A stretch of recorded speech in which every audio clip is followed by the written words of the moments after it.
s'insère parfaitement dans le cadre du cercle d'Aréopage, défense de l'identité chrétienne et française.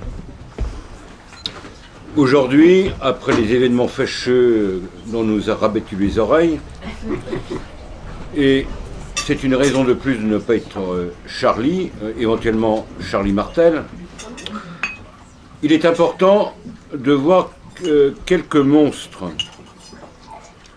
produits par l'idéologie de la Révolution dite française. Des gens qui ont été marqués par l'esprit des Lumières, qu'ils ont prétendu apporter plus tard dans le monde. Alors, ce soir, on parle de Pol Pot, on aurait pu parler de Lénine, on aurait pu parler d'autres monstres. Toujours la référence au XVIIIe siècle, à l'esprit des Lumières. Donc, il ne s'agit pas de commémorer un massacre. Il s'agit de prendre conscience que les valeurs dont se targuent beaucoup de Français sont mortifères. Aucun de nos gouvernements n'a présenté à son peuple, comme l'a fait le gouvernement russe, pardon pour les crimes et le sang répandu. Pol Pot, comme Ho Chi Minh, comme d'autres sauvageons qui ont ensanglanté, que ce soit la Roumanie, la Hongrie, que sais-je, ont été formés à Paris. Ils se sont nourris de Mathiez, de Jaurès, de tous ces grands personnages, et ils ont appliqué, selon leur caractère, leur formation, à leur peuple, ce qu'ils ont puisé chez nous. Donc il faut bien prendre conscience que ce n'est pas avec l'idéologie républicaine, telle qu'on l'entend communément, qu'on pourra restaurer notre pays. D'ailleurs, la devise qui marque la plupart des frontons des édifices publics sont tellement abstraites qu'elles pourraient s'appliquer à n'importe quel peuple. Pol Pot a été formé, et on vous le racontera de manière détaillée, en France. Il a joui de nombreuses protections. Un certain Boudarel, dont certains ont entendu parler, et il n'est pas le seul, a fini sa carrière universitaire bien paisiblement.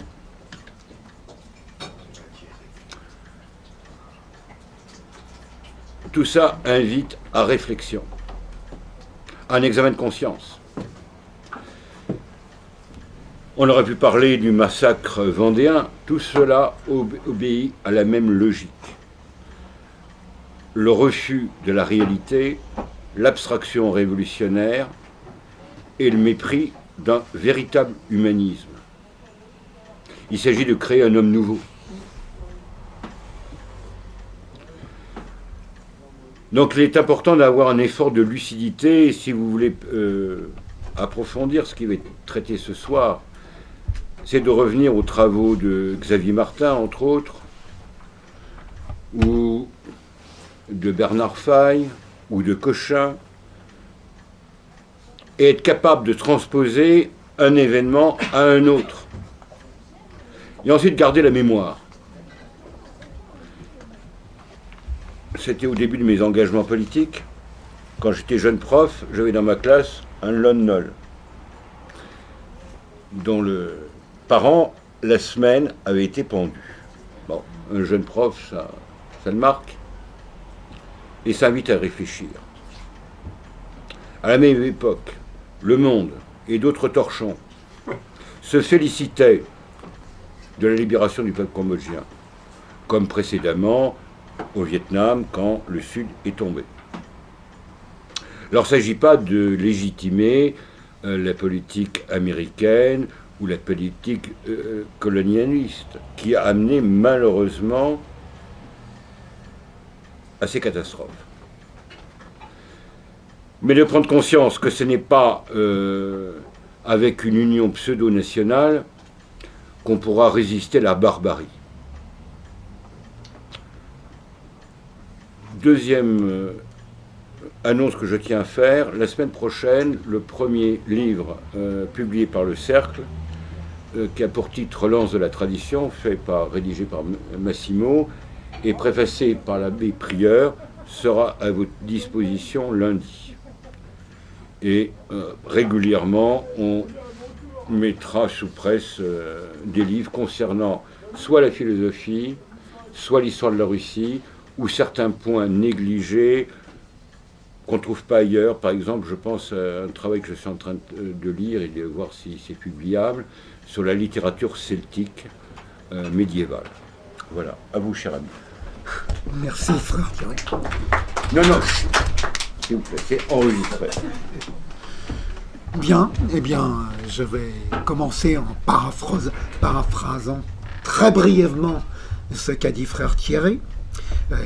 Je résumerai ça en une formule. Nous n'avons pas le droit d'oublier. Parce que, au cas où nous ne le remarquerions pas quotidiennement, les marxistes, les matérialistes sont toujours parmi nous. Tous les jours, ils développent une propagande forcenée un peu partout. Et même si leurs partis d'origine, tels que le Parti communiste, sont peu représentés à l'Assemblée nationale, dans les rangs socialistes et même dans des rangs bourgeois, il y a d'authentiques marxistes qu'on reconnaît à la formulation de leurs pensées et au vocabulaire employé, typiquement extrait de Karl Marx et des traductions de l'allemand. Bien, nous avons donc affaire à un tueur de masse que nous connaissons sous le nom de Pol Pot, qui n'est d'ailleurs pas son nom. Bon. Et, comme il vient d'être rappelé, la responsabilité de nos élites, de notre pays, a été directement engagée dans la fabrication idéologique de cet individu.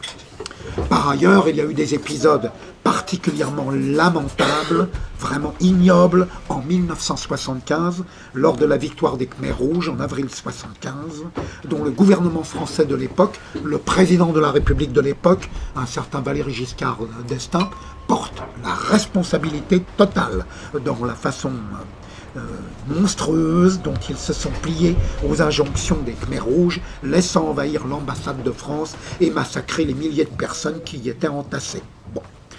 Alors, nous ne saurions l'oublier également, et vous voyez que ça s'harmonise parfaitement avec ce qui vient de vous être dit. Alors, sous la cendre couvre un certain feu qui, à tout moment, peut jaillir à nouveau dans la confusion des pensées, dans les amalgames ou les absences d'amalgames, dans un certain nombre de choses. Il faut être sur nos gardes. On n'en a pas fini avec les idéologues d'extrême gauche. Plus que jamais, ils sont sur la brèche. Ils ne rêvent que d'une chose, prendre la grande revanche des événements de 1989. De là l'intérêt pour un certain nombre de personnages, Trotsky, Lénine, Castro, Ho Chi Minh, etc., qu'on ne connaît pas assez. Quand on les voit, on voit leur processus de fabrication, on est très surpris, parce qu'à bien des moments, on pourrait se dire, mais comment ça se fait qu'ils n'ont pas évolué comme beaucoup d'autres personnes? Tiens, je tire juste l'étiquette Castro. Castro était élève des jésuites dans l'âge du collège et dans sa première année du grand lycée. Tous les jours, on entendait les nouvelles de la guerre d'Espagne. Il était là à la radio et il dansait de joie devant ses professeurs quand il entendait parler de victoire nationaliste. Vous allez me dire, oui, mais tout ça, après, c'est passé. Bon, quel était le chef d'État qui envoyait chaque année ses félicitations à l'anniversaire de Castro et qui recevait les félicitations de Castro et pour son propre anniversaire, Francisco Franco y Bahamonde, Caudillo de España. Curieux, non? Et quand vous regardez de plus près, vous grossissez la loupe, vous découvrez des choses étranges. De même qu'avec Staline, etc. Alors, chez Pol Pot aussi, nous allons découvrir des choses étranges. Alors vous allez me dire, mais pourquoi vous vous êtes intéressé à celui-là plus qu'un autre? Parce qu'il y en a des dizaines, il y a des centaines.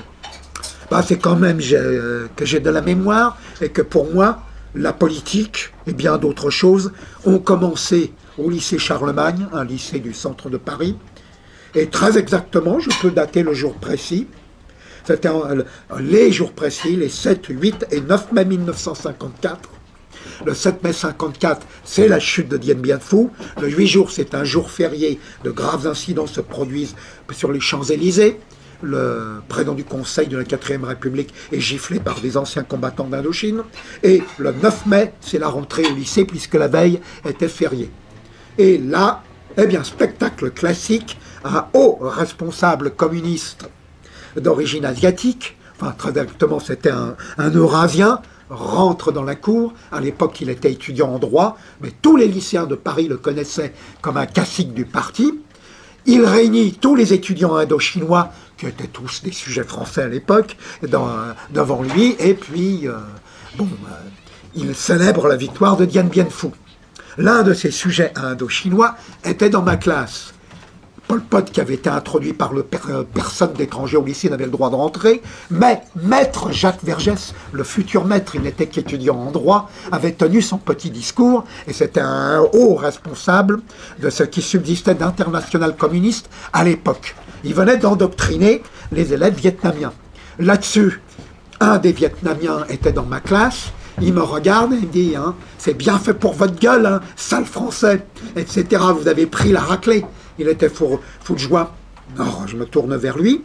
Tous mes camarades étaient derrière parce qu'on sentait que ça allait chauffer. Et puis je lui fais « Mais dis donc, Oncle Toine, ça m'étonne de toi ce que tu dis. » Je lui fais « Comment ça ?» Il fait « Pourquoi? Je suis un patriote vietnamien. » « Ah non, je lui dis, pas ça, pas à moi. Que veut dire ton nom? Oncle, c'est Seigneur. » « Oui. Et alors? » Il fait « Oui, tu vas me dire que monsieur, c'est mon seigneur en français. Mais je vais continuer. Et Toine, qu'est-ce que ça veut dire? » Là, il reste interloqué. Ça veut dire seigneur étranger. Je vais te dire qui tu es. Hein?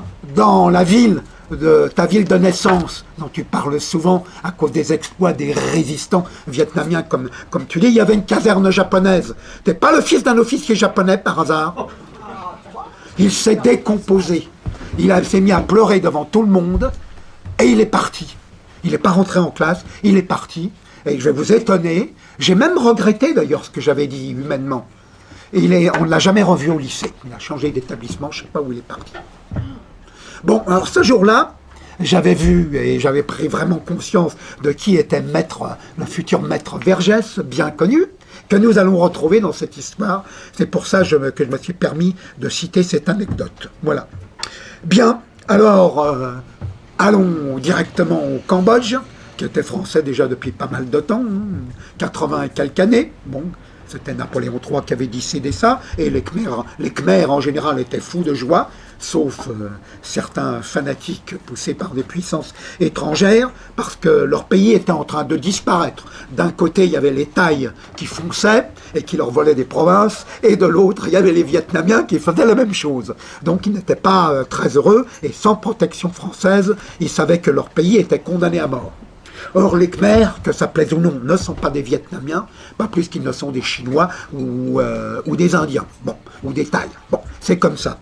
Et donc, ils appréciaient peu le phénomène historique, attaquer de l'Est, attaquer de l'Ouest, et les Français leur apparaissaient comme des protecteurs. C'était d'ailleurs un protectorat français.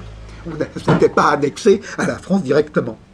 Eh bien, là-dessus, bon, il est bon de faire un tour du côté de la famille royale. Bon, il y a un certain nombre de monarques. Ces monarques ont une vie, disons, sexuelle assez agitée, en ce sens qu'ils ont un nombre impressionnant d'épouses, voire de concubines. Et il était une famille de producteurs de riz très aisés, les Sars, S-A-R, avec un chapeau sur le A, pour faire exotique, les Sars, qui fournissaient au moins 2 de ces combines, qui avaient eu des enfants d'un prince destiné à régner, et qui étaient très bien vus du palais royal.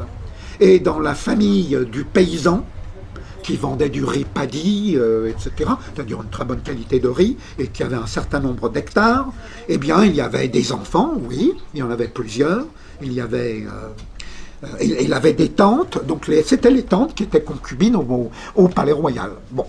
Et donc le jeune Salotte, c'était son prénom, Salotte Sar, quand il est né en 28, quand il grandit, eh bien immédiatement, dès qu'il est bambin, il est accepté dans un temple bouddhiste et il apprend le pali, la langue sacrée des Cambodgiens, bon, dans lequel on leur apprend le bouddhisme, que je ne qualifierais pas d'ailleurs de religion, puisque à ma connaissance, c'est plutôt une philosophie, d'après les quelques éléments que j'en possède. Bon, donc il apprend le pali, et puis, comme ses parents sont ambitieux, il l'envoie dans une pension, la pension Miche de Phnom Penh. Miche. Alors ça vous dit peut-être rien, Miche était le nom du premier évêque catholique de Phnom Penh. Donc la pension Miche, c'est un établissement confessionnel, comme on dit aujourd'hui, et donc il apprend donc toutes les prières, il connaît tous les éléments de la religion catholique, le catéchisme, etc. Et bon, il y passe quelques années, et puis finalement, il va falloir l'orienter vers quelque chose, et là commencent les gros ennuis. Parce que Salotsar a développé une profonde paresse, ça paraîtra bizarre ce que je vais dire, compte tenu de la suite, intellectuelle. Rien ne l'intéresse vraiment.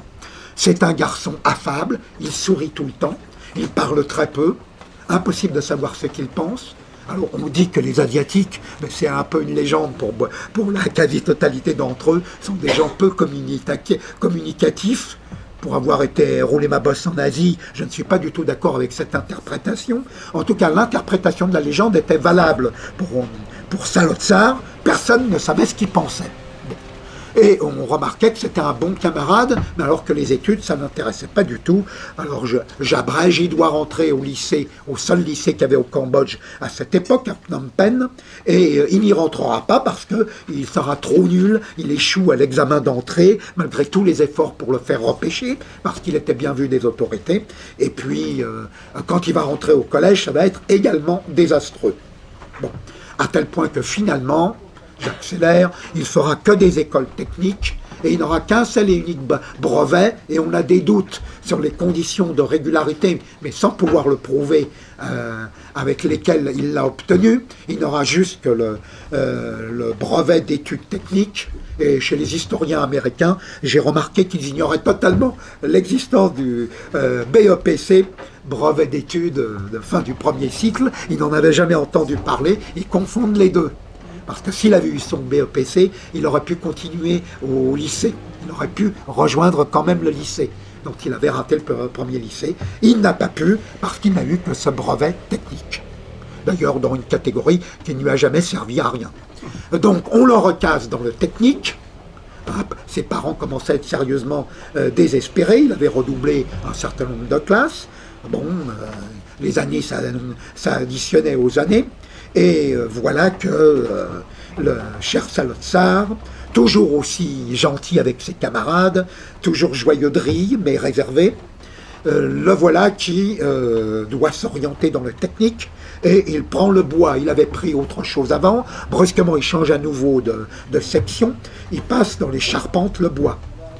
Bon, et il arrive vers la fin de ses études, il tremble pour le résultat de l'examen, il n'a pas besoin de trembler, puisque ça sera arrangé, et surtout, un coup de théâtre va se produire, la guerre d'Indochine a commencé, et notamment il y a des combats au Cambodge avec certains nationalistes khmers qui avaient été partisans des Japonais avant, du temps de l'occupation japonaise, etc. Et là, on a le premier témoignage politique sur Salotsar, qui, comme tout le monde, se rappelait très bien des chants « Maréchal, nous voilà », qu'il avait appris du temps du gouvernement de l'amiral Decoux, etc.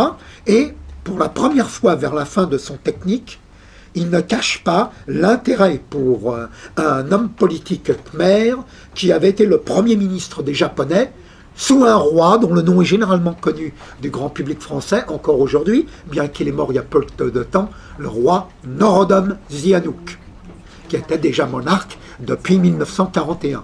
Bon, choisi d'ailleurs par les autorités françaises.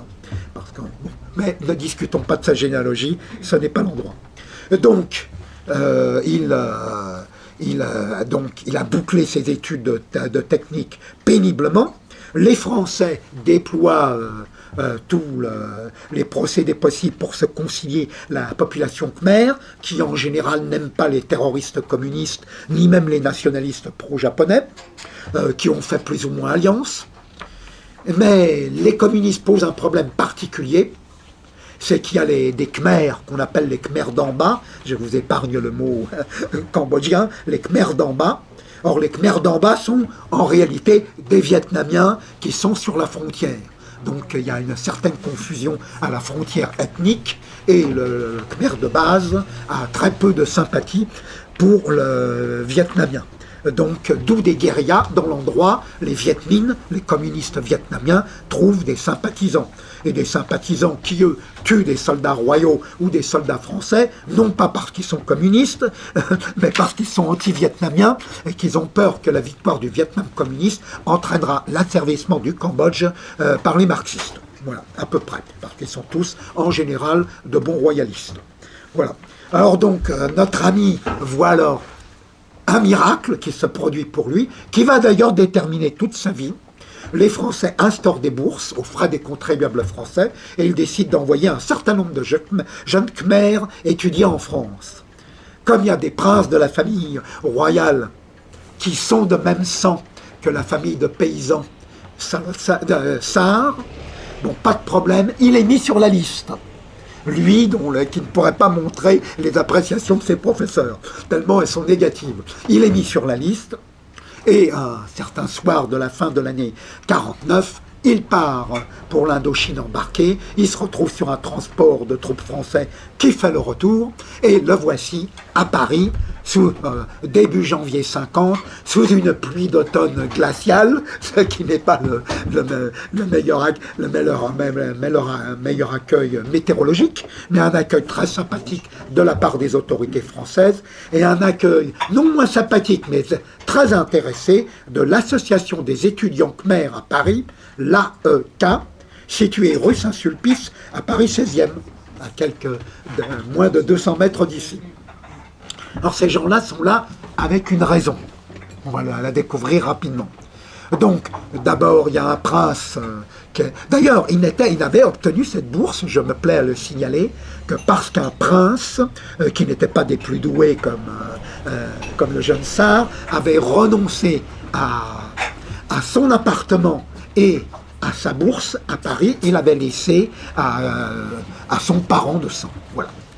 Donc, le voici à pied d'œuvre. Il étudie la radioélectricité dans une école qui était très célèbre autrefois, qui s'appelait l'école Violet, et qu'on appelait l'école française de radioélectricité également. Mais c'était la même chose. De façon bizarre, j'ai remarqué que dans toutes les biographies, le nom d'école Violet avait disparu. Alors j'ai essayé de comprendre pourquoi tous les biographes, même les Américains qui sont très minutieux, avaient oublié l'école Violet. J'ai mis beaucoup de peine à le savoir, mais il y avait une cellule communiste à l'école Violet. C'est pour ça qu'il ne faut pas qu'on sache qu'il était à l'école Violet, parce qu'on aurait compris un certain nombre de choses très tôt. Enfin, pour les historiens d'aujourd'hui. Voilà. Donc, il est à l'école Violet, vous verrez que ça recommencera comme au pays, il étudiera absolument rien. Il sera recalé à tous ses examens de fin d'année, etc. Et ça se terminera mal. En attendant, le voilà là-bas. Il rencontre des compatriotes, les gens de l'association des étudiants khmers, qui ont tous 1, 2 ou 3 ans de plus que lui. On est en train de les juger en ce moment, pour certains d'entre eux. Bon, alors je ne vais pas vous énumérer leurs noms, mais ça va tous devenir par la suite les chefs khmers rouges, coller les affiches, pour mettre les tables, les chaises, etc., un certain nombre de choses, mais ils n'ont pas une très grande estime pour son niveau d'études, c'est lui qui a le niveau d'études le plus bas. Tous les autres sont des universitaires distingués, pour la plupart d'entre eux, ils sont tous bacheliers, etc.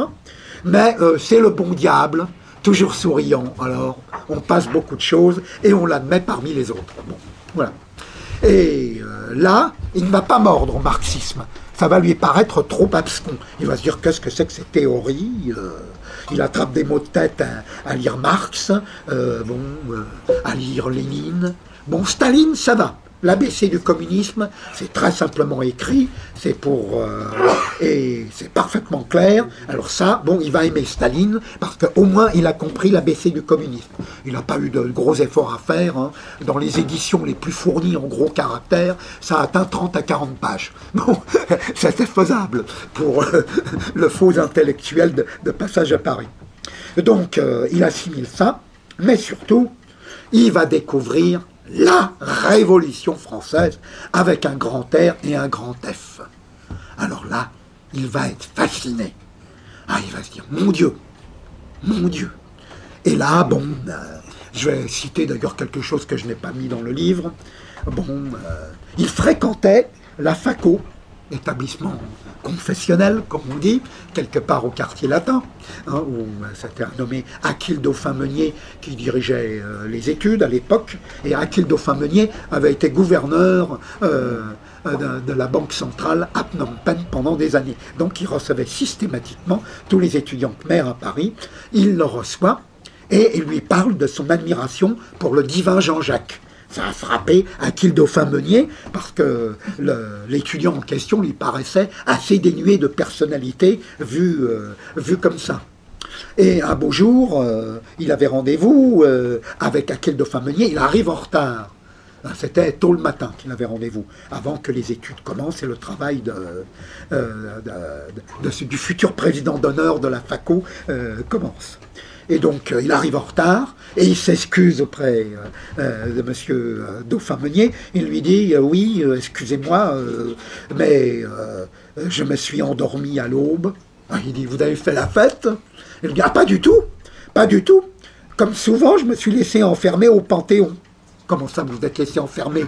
Oui, au moment de la fermeture, je me dissimule derrière une colonne ou derrière un tombeau et je reste en extase devant le tombeau du divin Jean-Jacques. Bon, quand on sait le froid qu'il fait dans l'établissement la nuit, c'était méritoire en hiver. Bon, alors ça lui prenait souvent. C'est pour vous dire le degré. Alors il avait appris tout le contrat social par cœur, etc. J'en donnerai un ou deux exemples par la suite. C'était extraordinaire, mais alors Robespierre, on l'oublie souvent, était un disciple de Jean-Jacques Rousseau. Il a fait des tas d'éloges de Jean-Jacques Rousseau, il s'inspirait très fortement du contrat social, et là il y a quelque chose qui va lui rester éternellement. Le fameux divin Jean-Jacques, comme l'appelaient des gens des Lumières à Paris au milieu du XVIIIe siècle, avait une devise qui était assez méprisante pour le peuple d'ailleurs. Il disait « Il faut une religion au peuple ». Alors, de la part de quelqu'un qui avait été protestant, puis catholique, puis protestant, etc. Enfin, on ne parle pas de Rousseau ici. Bon, c'était intéressant à noter. Il faut une religion au peuple. Nous, les intellectuels, on n'en a pas besoin, mais ces abrutis de la masse de la population, ils en ont besoin. Alors ça indiquait implicitement que ça allait chauffer avec Voltaire. Effectivement, ça n'a pas traîné, puisque comme vous le savez, ils sont enterrés l'un en face de... Enfin, ils sont enterrés, ils sont dans leur mausolée, l'un en face de l'autre. Ça m'a toujours fait un peu sourire quand je passais au Panthéon, parce qu'ils se haïssaient. Parce que Voltaire, lui, déiste, ça voulait dire pas de Dieu. Hein. Puisque, comme me l'a toujours dit un des prêtres qui m'ont formé, entre le déisme et l'athéisme, il n'y a même pas une feuille de papier à cigarette. C'était une manière de ne pas se déclarer franchement athée. Voilà. Mais Rousseau, lui, était certes déiste, mais par rapport à ses compatriotes de Genève, par rapport au peuple français, par rapport à une certaine laveuse de linge qui était sa compagne, Thérèse Levasseur, etc., ça l'avait fait réfléchir sur bien des choses. Ils font une religion au peuple. Alors notez-le, parce que ça va l'inspirer profondément par la suite, etc. Bon. Et puis, il découvre l'anarchiste Kropotkin, qui dit qu'il faut en finir avec le tsar, etc., etc., qui fait les parallèles entre la Révolution française et la Révolution russe, hein, qui va venir à l'époque. Kropotkin écrivait avant 1904-1905, qui ratera, mais qui réussira en 17. Et il y a Vergès, qui est toujours là, qui tourne autour. Et Vergès vient le voir un jour et lui dit, eh bien... camarade Sarr, qui avait adhéré au Parti communiste français. Vous remarquerez que jamais le Parti communiste français ne l'a reconnu. Or, il ne l'a jamais nié non plus. Il est très ennuyé quand on l'écrit. Il avait sa carte du Parti communiste français. J'ai même été voir ce qui rate de la cellule dont il était adhérent. C'était le type le plus assidu, le dernier à partir, le premier à arriver, etc. Pendant ce temps-là, l'école violait. Bon, pas trop question. Bon. Donc, Vergès vient le voir. Il était devenu président international de l'Union internationale des étudiants, une courroie de transmission très importante de Moscou. Et il lui dit, voilà, camarade Sarr, Il va y avoir le congrès international des étudiants à Berlin-Est pour soutenir nos camarades allemands contre la réaction internationale. Naturellement, tu viens, tous les frais sont payés, etc. Alors ça lui dit, ah je ne sais pas, enfin, il a dû lui mentir pour esquiver ça. En réalité, il avait déjà signé comme volontaire ailleurs. Il avait signé comme volontaire en Yougoslavie titiste, qui avait été condamné par les soviétiques à l'époque. Tito n'était qu'un vulgaire fasciste, etc. Mais il ne le disait pas. Il y avait déjà été une première fois, un premier été, et là c'était le second été où il y retournait, parce qu'il avait fait un certain nombre de conquêtes féminines en Yougoslavie. Voilà la véritable raison. Mais en tout cas, ça lui avait beaucoup plu, la Yougoslavie communiste. Eh bien là-dessus, ce qui devait arriver est arrivé. Bon, trop, c'était trop, tous ces examens de fin d'année ratés, etc. L'école Violet présente la conclusion. Le gouvernement français tire la sienne. Il présente ça aux autorités khmères qui disent « renvoyez-le nous d'urgence ». Et voilà, c'était fini. Et là, il est placé devant le vide. Il n'a aucun diplôme vraiment sérieux pour avoir une place dans la société khmère.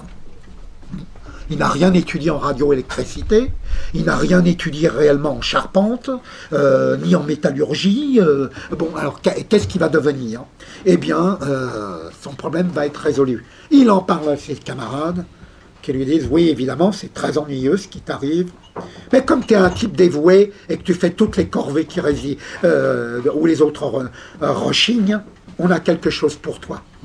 Voilà.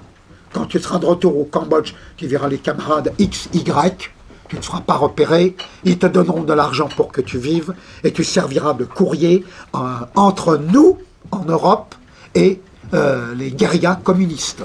Ça sera ta tâche.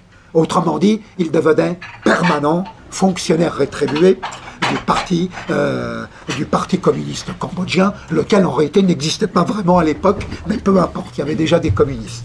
Il revient là-bas, il voit son frère, qui était un partisan du nationaliste pro-japonais, et qui veut l'attirer de ce côté-là. Il était le porte-plume de ce dirigeant nationaliste anti-français, mais anti-communiste et anti-vietnamien, tandis que les quelques communistes cambodgiens étaient tous à la botte des Vietnamiens. Alors là, ça fait réfléchir le tsar, qui demande quelques mois de réflexion, tout en touchant l'argent, bien entendu, des rapports qu'il envoie à Paris. Il réfléchit, et puis il étudie le rapport de force. Bon, c'est vrai que la guérilla des communistes cambodgiens, c'est une vaste plaisanterie à côté de la guérilla des Viet Minh au Vietnam, dans tout le Vietnam à l'époque. Alors il dit, bon, il n'y a pas 36 solutions, il faut que je me rapproche des Viet.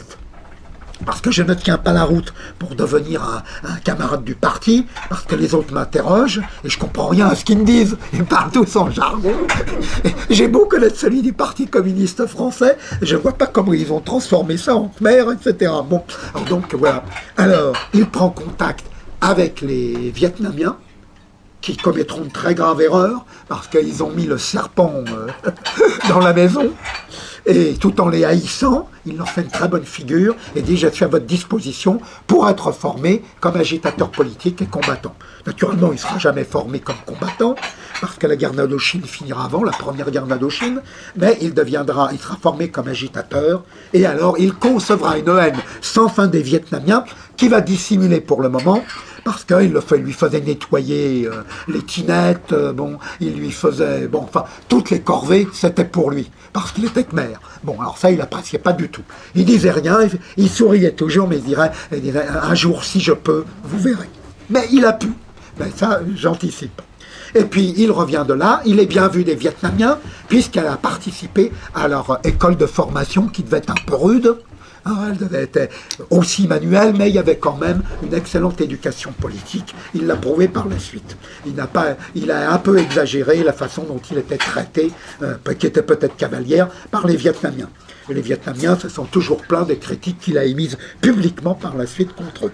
Savoir qui a raison, je pense que chacun avait un peu de tort, enfin beaucoup de tort, et que c'est une affaire entre eux, mais qui a eu de graves conséquences par la suite. Voilà notre homme qui revient, cadre formé, et la guerre d'Indochine est finie. Les communistes khmers croient qu'ils vont avoir une place au festin des dépouilles. Quelle erreur! Il y avait le roi Sihanouk qui les a bien roulés. Il a commencé par récupérer tous les anciens camarades de Pol Pot qui étaient à Paris, qui étaient tous des intellectuels distingués de très haut niveau. Il en fait des ministres, il les autorise à participer aux élections, etc., où il recueille d'ailleurs un minable 3% des suffrages en 55. Et puis il leur nomme plusieurs ministres, il aura des ministres communistes, parmi les plus féroces dirigeants Khmer Rouge par la suite. Sihanouk se croyait très malin, mais parfois il commettait de graves erreurs. Et puis, voilà, il les avait neutralisés. Et puis, naturellement, sa police politique suit attentivement ce que devient le retourné de France, là, car les retournés de France étaient quasiment tous communistes. Et d'ailleurs, au point que Sihanouk finira par interdire aux jeunes Cambodgiens d'aller étudier en France, à tel point, puisque tous y revenaient marxistes, tous. Et naturellement, ils rentraient dans les aventures de guerre civile contre le régime du roi. Bon, alors, ça pose quand même quelques problèmes, donc Sihanouk essaie de trouver les remèdes. Sa police surveille le camarade Salotsar et essaie de le circonvenir. Il n'a aucun diplôme digne de ce nom.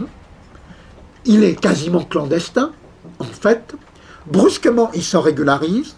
Il obtient un appartement de fonction quasi luxueux, alors qu'il n'a pas les moyens de le payer. Et il se retrouve professeur de français à Phnom Penh, dans une institution renommée. Mais alors, vous allez me dire, mais ça a dû être effroyable après. Pas du tout. Déjà, quand il était collégien, Salotsar était omnibulé par les poètes français, pas n'importe lesquels. Quand vous les lisez, vous comprendrez peut-être pourquoi. Comme par exemple tous ceux de la fin du XIXe siècle, comme Verlaine, comme Rimbaud, comme l'auteur des Fleurs du Mal, etc. Tous, il les connaissait par cœur. Alors il faisait pratiquement son cours que là-dessus, mais les élèves qui sortaient d'entre ses mains, de ce cours de français, étaient tous enthousiastes. Il était toujours là, en pantalon bleu, en chemise blanche, impeccable. Il s'intéressait aux résultats de ses élèves et tout. Il était un excellent professeur de langue française. Étonnant, mais vrai. Bon, alors bien entendu, personne ne lui avait demandé de diplôme, mais il tenait la route, comme on dit. Personne ne pouvait prévoir. Bon. Il s'était encore perfectionné en poésie française quand il était en France métropolitaine, comme on disait à l'époque. Voilà, et c'était un ambitieux, et comme dans les grandes villes où il y avait la bourgeoisie, où il y avait les intellectuels, où il y avait des ouvriers et des employés, il n'y avait pas un communiste. Le Parti communiste, il y avait quelques intellectuels et essentiellement des paysans, pour diverses raisons. Eh bien, le Parti communiste était inexistant. Donc il réunit les 4 ou 5 communistes locaux et il se fait proclamer secrétaire général du parti. Ce qui n'embêtait personne puisqu'ils étaient 4 ou 5. Et puis il s'occupe sérieusement de bâtir la chose. Et il savait très bien ce qu'il faisait. Un beau jour, enfin ou un jour sinistre, comme vous voudrez, on retrouve un cadavre dans un caniveau d'un faubourg de Phnom Penh. C'était le chef, le numéro 1 clandestin du Parti communiste, le secrétaire général national qui avait été assassiné.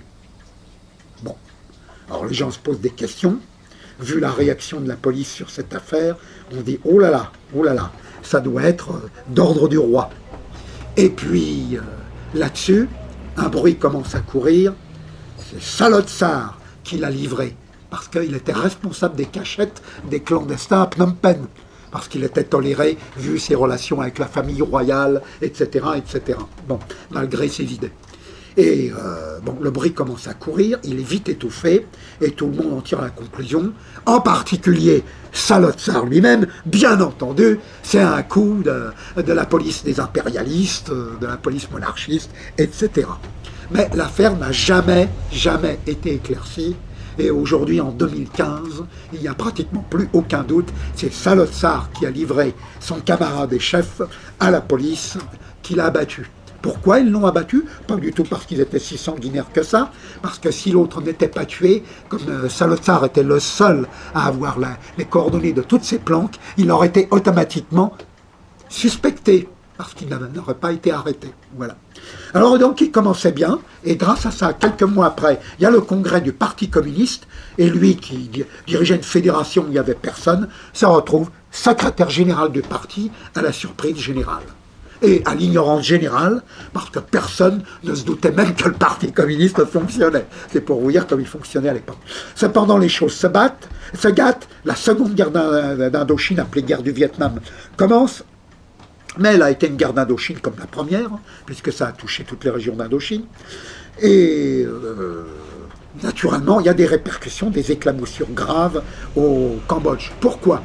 Quand l'armée sud-vietnamienne et les Américains lancent des offensives au Sud-Vietnam, les Viet Cong, comme on appelait le Viet Minh à cette époque, se replient en territoire cambodgien. L'armée sud-vietnamienne poursuit les bandes armées Viet Cong, et à ce moment-là, l'armée royale apparaît et ouvre le feu sur les Sud-Vietnamiens. D'abord l'ennemi héréditaire, les communistes, c'est secondaire. Et donc il y a des incidents très sanglants entre l'armée royale cambodgienne et les unités sud-vietnamiennes, et même des unités américaines. Alors un beau jour, les Américains finiront par perdre le sens de la mesure.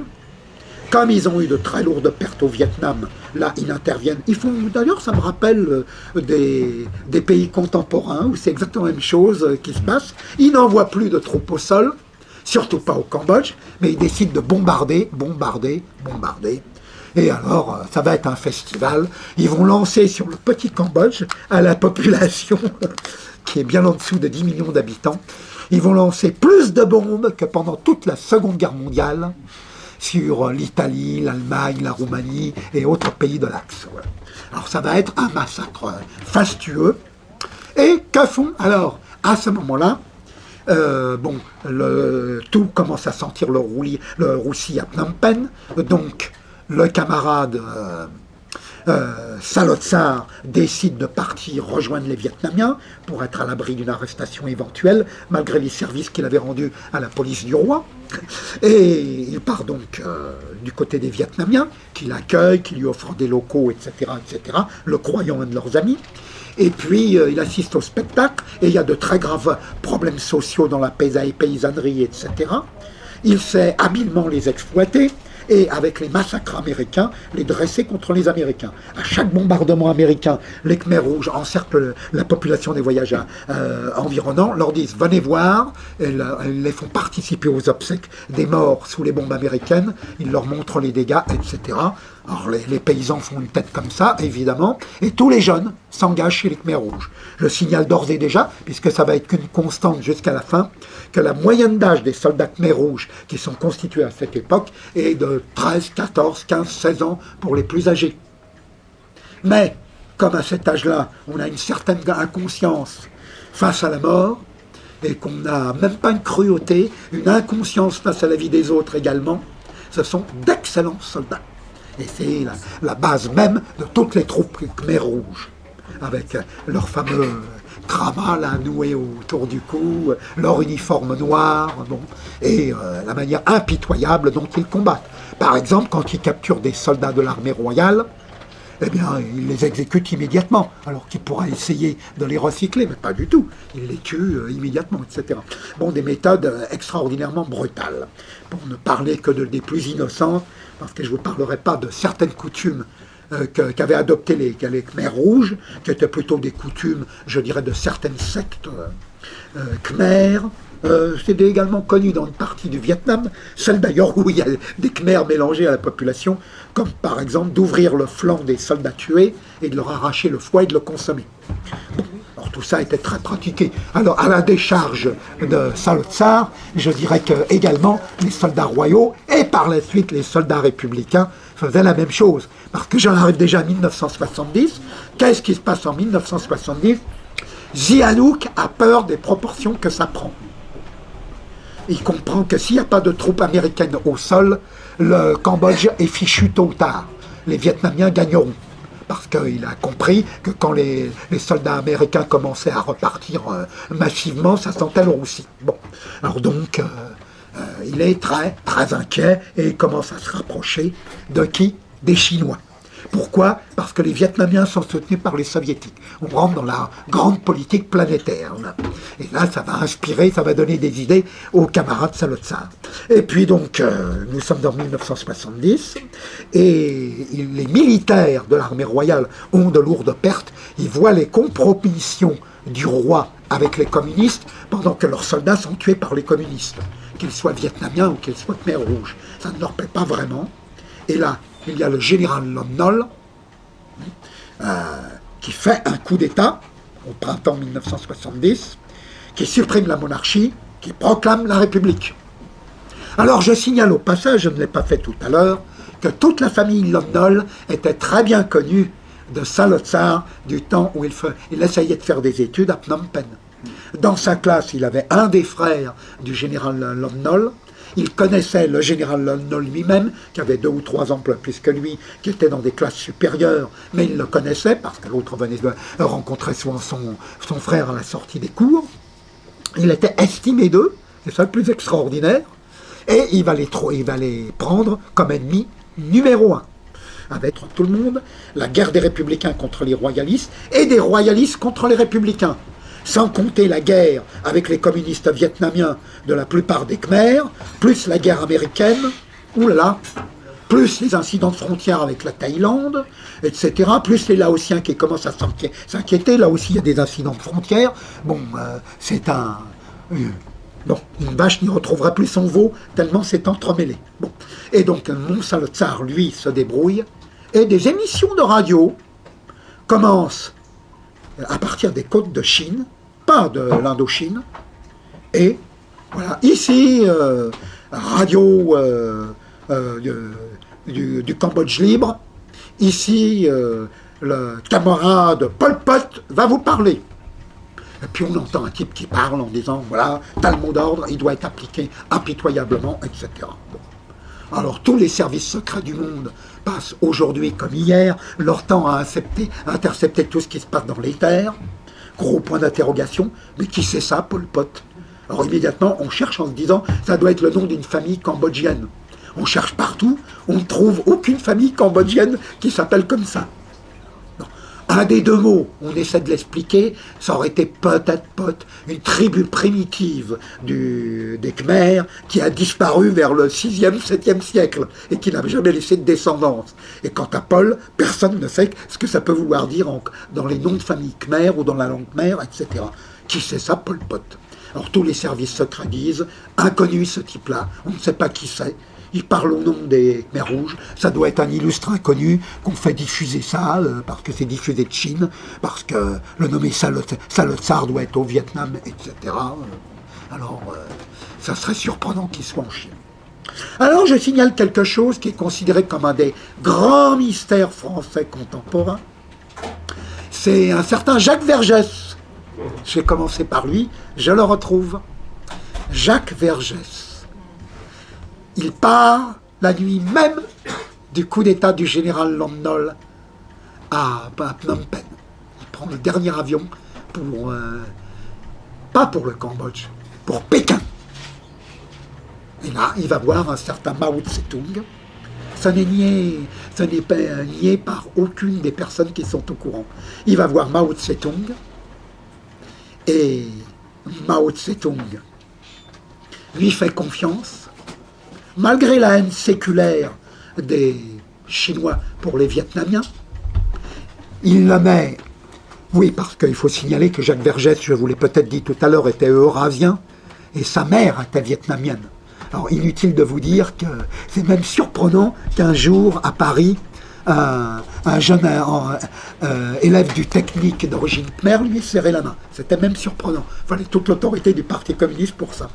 Et donc, il va être à côté de Mao Tse-tung et il va suivre les affaires cambodgiennes pour lui. Intéressant, non? En fait, ces fameuses 7 années de disparition, il les a passées à Pékin. Il les a passées à Pékin. Il suivait les affaires cambodgiennes, mais il ne voulait pas y aller parce qu'il risquait sa vie dans les rues, étant donné qu'on reconnaissait qu'il était d'origine vietnamienne à son physique, à cause des histoires de Tang Po, etc., etc. Les exégètes vous en diraient plus long que moi.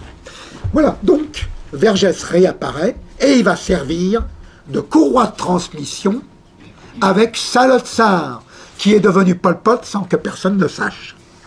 Bon, voilà, les années vont passer et il va falloir attendre longtemps alors que ça devienne officiel. Bon, la guerre continue et il va se passer une tragédie, j'abrège, les Khmers rouges sont de plus en plus nombreux, de mieux en mieux armés, etc. Ils font reculer les républicains, les Américains laissent tomber les républicains, qui n'ont plus d'armement, etc. Il y a juste un général américain qui sauvera l'honneur, oui, quand même, il faut le signaler, vers la fin, ouais, qui prolongera d'1 mois Phnom Penh libre, contre les ordres, et bon, les Américains ont laissé tomber, et Salotsar est sûr d'être vainqueur. Voilà. Alors là, il va commettre une gaffe épouvantable. Ses troupes marchent sur Phnom Penh. Nous approchons de la mi-avril 1975. Ses troupes marchent sur Phnom Penh. Et là, il reçoit un message secret des Vietnamiens. Camarades, notre offensive que nous avons déclenchée sur les hauts plateaux en mars marche beaucoup mieux que prévu. Nous te demandons en hommage au sacrifice des combattants vietnamiens depuis 1930-1931, depuis le soulèvement de Nguyen, de nos combats de 40-45, de toute la guerre que nous avons supportée, nous te demandons de bien vouloir retarder l'offensive de tes troupes sur Phnom Penh. Rassure-toi, ce sont tes troupes qui prendront Phnom Penh, nous n'interviendrons pas sur ton territoire, mais nous souhaitons être les premiers à prendre Saigon, la ville pourrie. Nous comptons sur toi. Salotsar ne répond pas. Alors il s'inquiète, les messages se multiplient, au point d'ailleurs que même les services secrets occidentaux avaient réussi à les intercepter, mais ils n'ont pas tiré la conclusion qui devait être celle de l'avenir. Et puis finalement, il se moque ouvertement des Vietnamiens et il accélère l'offensive sur Phnom Penh pour arriver à Phnom Penh avant que les Vietnamiens rentrent à Saigon. Voilà comment il rentre et récompense les Vietnamiens de tout le soutien qu'ils lui avaient accordé. Donc, je pourrais parler longuement, ça a coûté énormément d'argent aux Chinois, ça a coûté beaucoup de vies humaines aux Vietnamiens, et on pourra en parler longtemps, le soutien a été énorme. Mais il ne veut pas, il veut sa gloriole, il veut être le premier à avoir pris la capitale de son pays. Tant pis pour les Viet avec Saigon, ce n'est pas son problème. Voilà, alors naturellement, ça, les Vietnamiens ne le pardonneront jamais. Ils ont compris qu'avec ce type-là, il n'y aurait rien à faire. Ils vont en avoir confirmation rapidement. Donc, les combats aboutissent à l'effondrement, malgré des résistances héroïques, de l'armée républicaine. Même les royalistes qui lui combattaient contre l'armée républicaine s'inquiètent, mais il est trop tard. Les Khmers rouges dominent tout le Cambodge. Et alors, retour à Jean-Jacques Rousseau. Il ne faut pas de capital dans un pays. Le contrat social. Je ne vous donne pas la page, je ne vous donne pas le chapitre, je vous donne parce que je devrais vous donner la page et l'édition, mais il y a tellement d'éditions du contrat social que je ne vais pas vous ennuyer, mais c'est pas très gros, vous le trouvez partout, vous verrez ici. Il ne faut pas de capital dans un pays. Il n'a pas oublié Rousseau. Bon, évacuation immédiate de Phnom Penh, comme vous le savez, plus un habitant. Il y avait près de 1 million d'habitants avec tous les réfugiés à l'époque. Il en reste péniblement 20 000, qui étaient pratiquement que les soldats Khmer rouges. Joli travail, salué en France de manière délirante par le monde, l'humanité, etc., etc., etc. Ah, le peuple, que le Phnom Penh libéré sourit, c'était août 44 à Paris, etc. C'était pas tout à fait ça. D'ailleurs, il se produit un massacre, je vous l'ai dit, je le répète, vu son importance, il y a 2700 réfugiés à l'ambassade de France au total. Les Khmers rouges exigent leur livraison. Il n'y a plus d'ambassadeur de France, il n'y a plus qu'un simple consul. L'ambassadeur de France a été rappelé à Paris. Il n'y avait qu'un simple consul. Et ils refusent d'ouvrir les portes aux Khmers rouges. Alors eux, ils sont un peu embêtés, ça risque de la fiche mal vis-à-vis des camarades français, bien qu'ils soient prêts à tous les crimes. Mais ils prennent contact directement avec le gouvernement français. Le consul est destitué, les portes sont ouvertes, moyennant une déclaration qu'aucun gouvernement français n'a voulu confirmer que les réfugiés auraient la vie sauve. Alors les 2700 réfugiés sont tous tués immédiatement, généralement décapités. Vous voyez qu'il n'y a pas que les islamistes qui se livrent à ce genre de plaisanterie. Bon, de mauvais goût, de très mauvais goût. Donc voilà, le gouvernement français, Valéry Giscard d'Estaing s'est déshonoré à ce moment-là, mais ça passe pratiquement inaperçu en France. On est tous dans l'histoire de Phnom Penh libéré. Et très vite, bon, on apprend la sinistre réalité. Il n'y a pas que Phnom Penh qui est évacué, toutes les grandes villes sont évacuées, même les gros villages, toute la population est débordée d'un point à un autre. Le régime Khmer Rouge commence exactement. Aucune des promesses de Salotsar n'est tenue. Il est toujours Salotsar. Hein. Il y a un mystérieux individu qui fait des messages radio quelque part en mer de Chine, mais on ne connaît que Salotsar. Salotsar, il continue à faire des promesses. Il dit on ne supprimera pas la monnaie, il n'y a pas de problème, etc. Bon, les Khmer Rouges n'étaient pas au pouvoir depuis 8 jours, que tous les billets de banque étaient brûlés, etc. etc. Il n'y avait plus de monnaie pour les échanges. Toute la classe commerçante disparaît. Bon, les premiers massacres de Vietnamiens commencent, ce qui n'a pas dû plaire vraiment aux camarades d'Hanoï. Et alors, il y a 3 populations. Le peuple primitif, c'était le peuple qui était dominé par les Khmers rouges dans les campagnes. Il représentait environ, au moment de la victoire, quelques pourcents de la population. Sur la carte, ça faisait 90% du territoire. Toutes les régions de campagne, dans la réalité, la quasi-totalité des paysans, à la fin, fuyaient les zones Khmer rouges. Ils contrôlaient environ 10% de la population. Drôle de victoire démocratique. Mais il avait les soldats les mieux armés et les plus inconscients. Et les plus cruels aussi, peut-être que ça joue. Donc il applique son... Alors il y a les populations primitives qui sont déjà endoctrinées, bien. Il y a les populations du nouveau peuple, c'est-à-dire les déportés, qu'on met avec les populations primitives qui sont là pour les surveiller, ainsi que les commissaires politiques, ainsi que toute l'organisation Khmer Rouge, avec les grands frères. Le frère numéro 1, devinez qui c'est? Salotsar, évidemment. On se croirait dans un roman d'Orwell, de l'anarchiste britannique Orwell. Mais c'était tout à fait ça. Et puis, bon, la guerre ne suit pas son cours. Si les Américains, à leur grande surprise, qui ne voulaient pas s'en mêler, vont tirer les derniers coups de feu de la guerre du Cambodge. Eh oui. Parce que, bon, en mer de Chine, il y a des combats violents entre Vietnamiens et Khmer Rouges, entre les communistes des deux côtés. Ils combattent pour des îles, Phuoc, etc., etc. Il y a de violents combats pour la domination des îles et de la région dite du bec de canard, selon l'expression d'un militaire géographe français à la fin du 19e siècle, qu'ils ont gardé dans le bec de canard, dans la mer de Chine. Et les Américains qui ont des curiosités maladives sont là pour observer les choses, croyant qu'ils allaient voir les choses en touristes. Alors évidemment, ça s'est très mal passé, puisque les Khmers rouges ont carrément arraisonné leur bateau en tuant une trentaine de types. Alors les Américains l'ont pris très mal, et oh surprise, ils ont quand même réagi, car à l'époque ils n'avaient pas tellement l'habitude de le faire.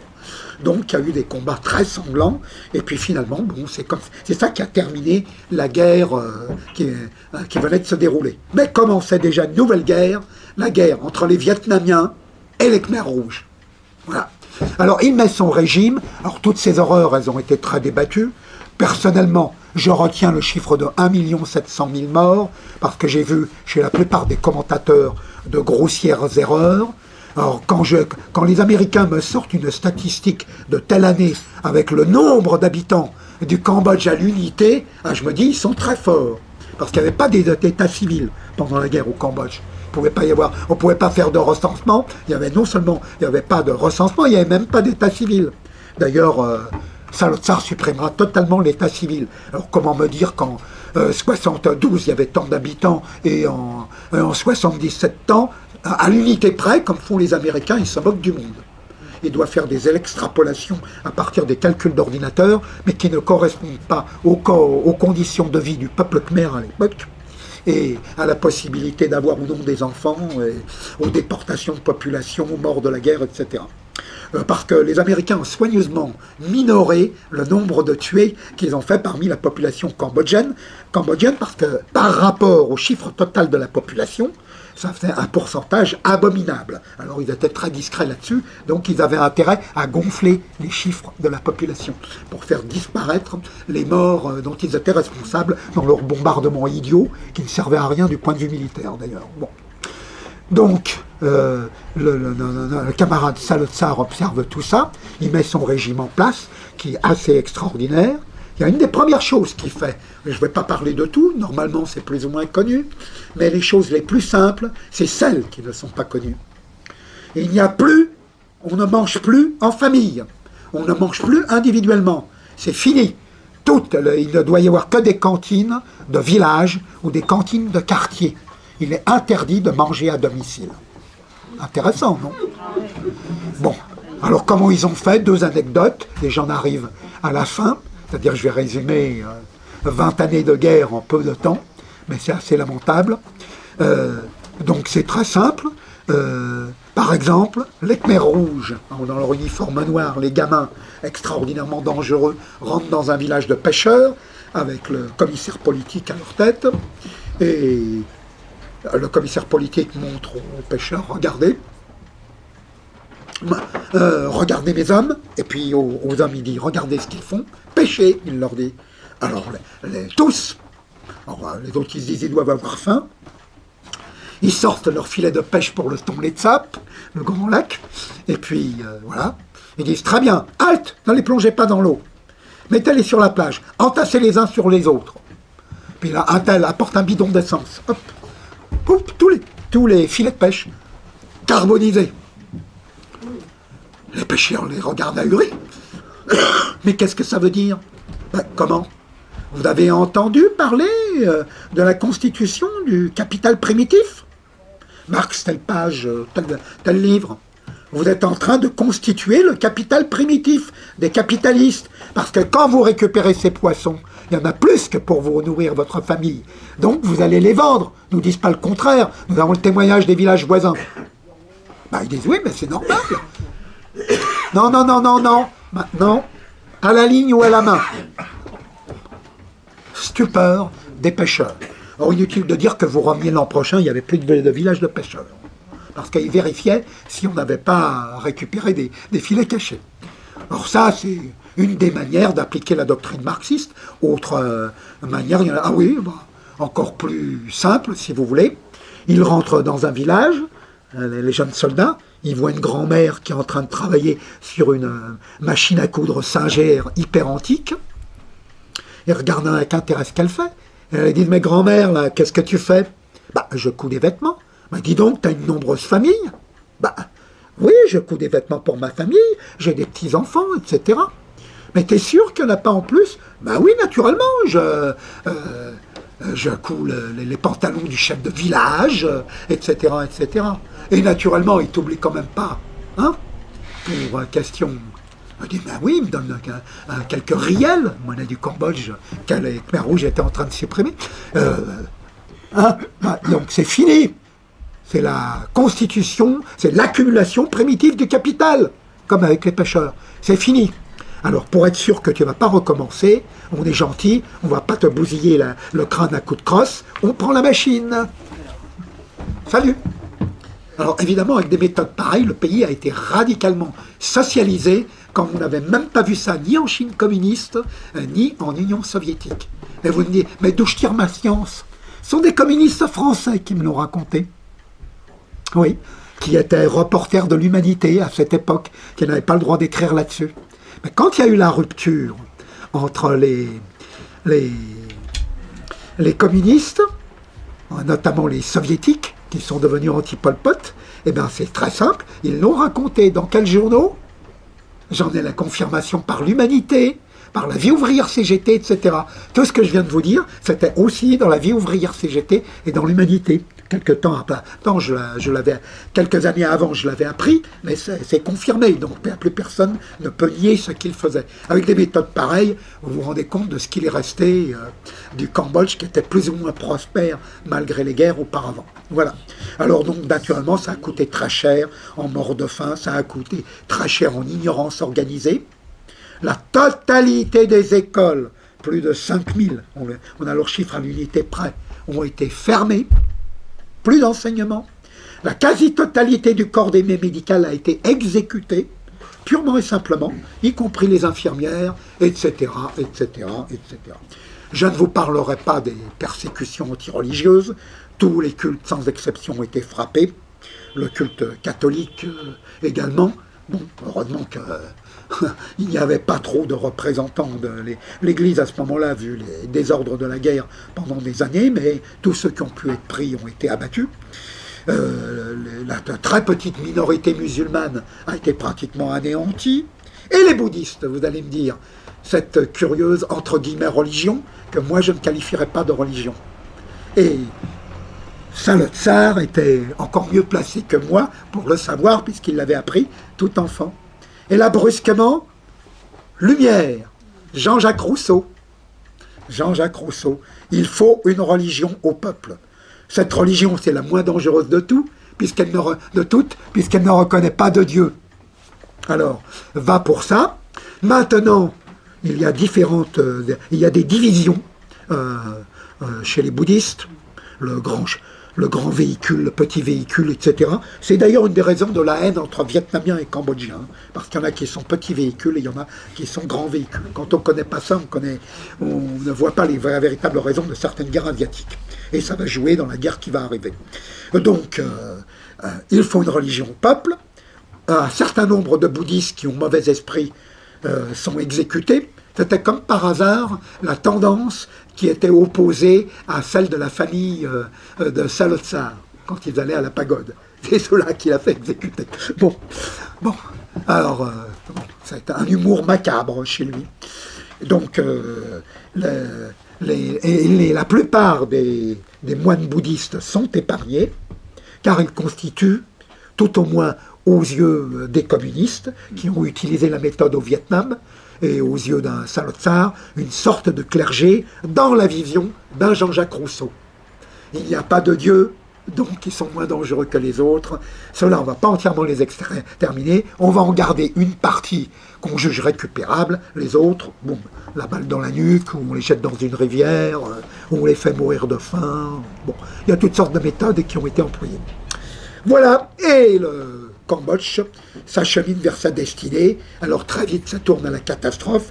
Salotsar, qui est pas fou, se dit, il faut que je rectifie le tir. Il s'entend avec les Chinois pour qu'ils fassent marcher le Cambodge, mais les Chinois, ils sont pas fous, ils disent, on va vous aider, mais ça fait tant. Mais on n'a pas d'argent. On l'a supprimé. Oh, c'est pas grave, vous nous payez en marchandises. Et ils exploitent tranquillement le Cambodge, malgré la misère et la famine qui y règne. Bon.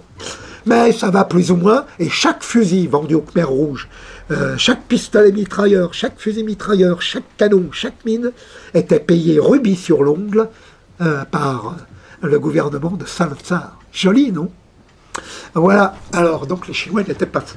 Et tout ça a été réglé entre Vergès, Mao et Salotsar quand il allait à Pékin. Or là-dessus, j'en viens à des épisodes un peu plus pacifiques, si on peut dire. En 1978, des journalistes yougoslaves sont invités au Cambodge. Et là, il y a une conférence de presse avec tous les diplomates. Et la première chose que fait Salotsar, dans les journalistes yougoslaves, il remercie la Yougoslavie titiste de l'excellent communisme qu'elle avait bâti, etc., des séjours de vacances merveilleux qu'il y a passé. Et puis il dit, et je vous le dis, en tant que frère numéro 1, camarade Pol Pot, stupeur, stupeur. Personne n'avait deviné que le type qui lançait les messages à la radio dans le monde entier, Pol Pot, eh ben, c'était Salotsar. Alors là, naturellement, les gens sont stupéfaits. Mais il était trop tard pour avoir quelques moyens d'action, que ce soit sur lui. Voilà, alors donc là, il y a cet épisode mondain, si j'ose dire. Et puis, alors dès avril 75, les incidents de frontières ont commencé à la frontière Kampuchéa, parce qu'on a changé le nom du pays, c'est plus le Cambodge, ou le pays des Khmers, c'est devenu le Kampuchéa. Il y a des incidents de frontières tous les jours. Il s'aggrave, Namien, même à Saigon, il fait des discours lénifiants. Mais un jour, il se démasque.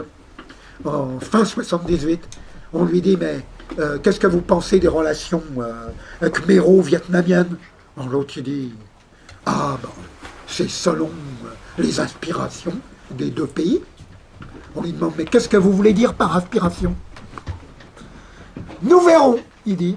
Alors là, à moins d'être idiot, les Vietnamiens avaient compris qu'ils avaient sérieusement besoin des camarades soviétiques pour des armements, parce que ça allait tourner au vinaigre.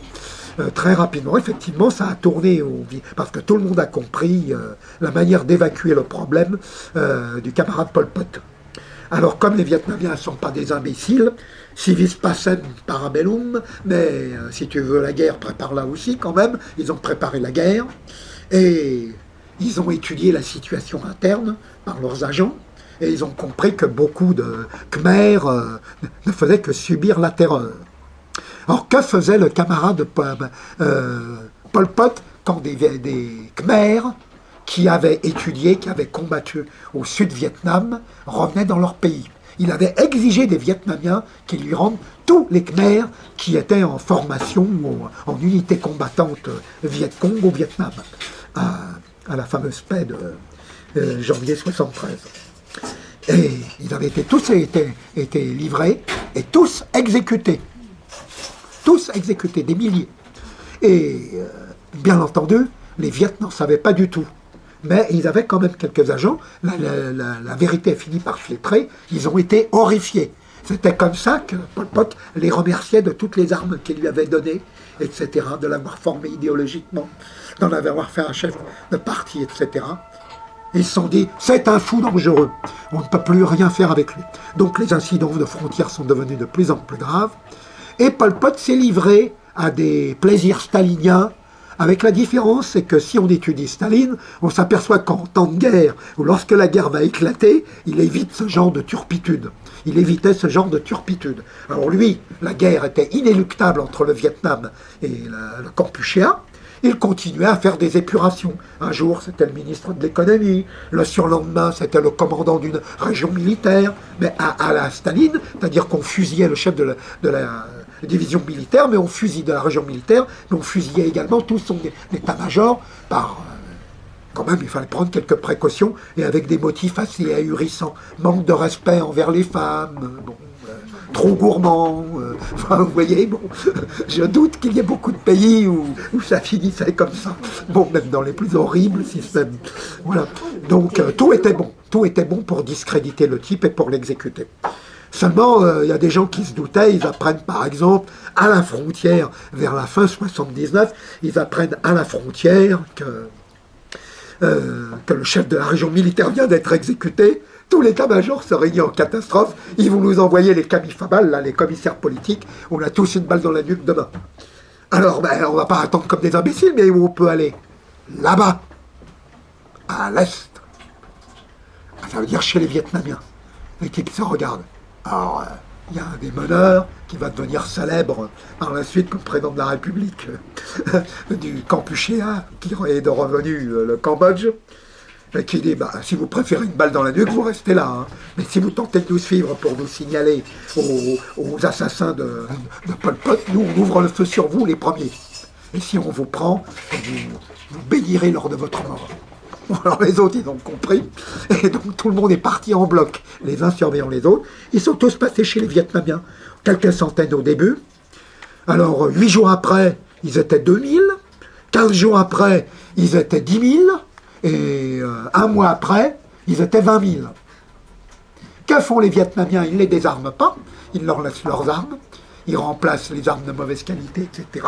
Il leur dit, c'est à vous de libérer votre pays. Nous vous donnerons un coup de main à la frontière, mais nous vous comprenons, Pol Pot est un fou dangereux, débarrassez-vous-en. Vous êtes le Cambodge de demain. Allez-y, camarades. Bon.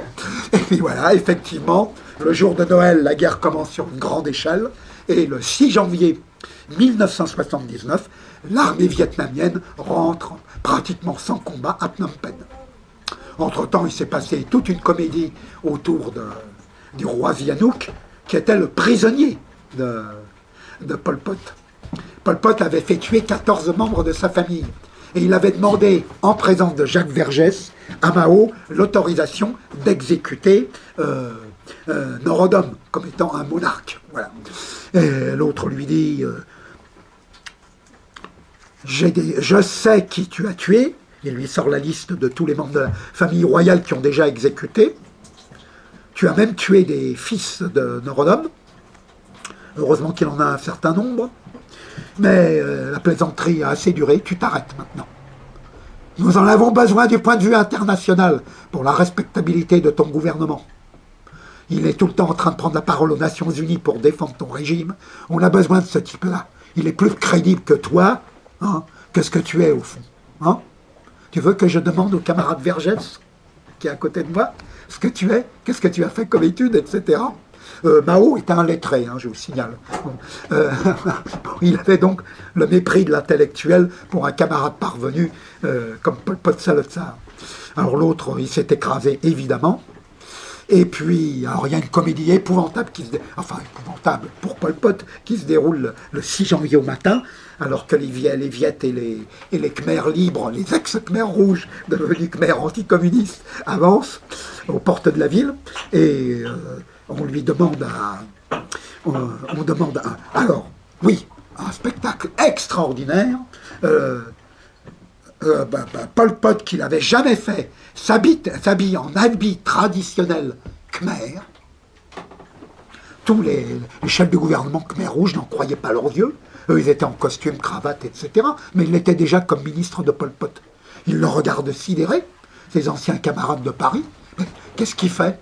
Il arrive devant le roi, à travers sa femme royale, et lui, qui quelque temps auparavant avait déjà prévu la fosse où les corps de Sihanouk et de sa femme seraient brûlés, il s'agenouille devant le roi, l'ex-roi des Khmers, qui n'était plus roi, hein, et il s'agenouille devant lui, et voilà, il lui fait les saluts traditionnels, et il vient prendre ses ordres. Stupeur de Sihanouk, qui ignorait totalement ce qui se passait, il faut dire.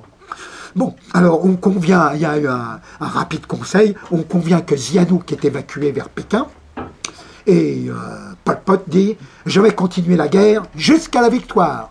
Parce qu'il se doutait que ces armées, qui étaient inférieures en nombre d'une façon catastrophique, et en armement, ils n'avaient pas d'aviation. Les Viettes avaient des centaines d'avions de combat, de chasse, de bombardement. Ils savaient comment ça allait tourner. Donc ils décident de faire la guerre de guérilla jusqu'au dernier Khmer, jusqu'au dernier Vietnamien, avec le truc, la mission c'est, chaque soldat Khmer rouge doit tuer 30 Vietnamiens et nous gagnerons.